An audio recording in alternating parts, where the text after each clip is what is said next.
আসে বলে 90 লাখ টাকা ইনকাম করিস ওই দিলে কি টাকা দুটা সিগারেট আনি দে যা দাও মই দাম ভালো যা আব্বা যা দাও আয় এ মুই যাম দে দে ওটা আয় আব্বা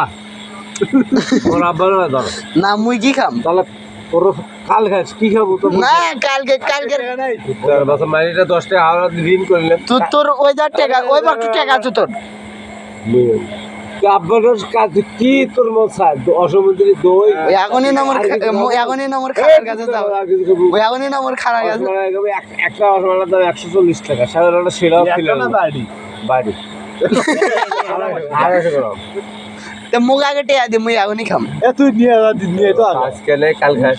আমি কাল দিলাম সাদা মারিস মোর দিছে ওটা আগে দিতে ওটা না আগে চাচা ওটা দিও মুই কিন্তু এটা দেওছো দিয়ে না না ও বেদন ব্যালেন্স করতে ব্যালেন্স আছে নাই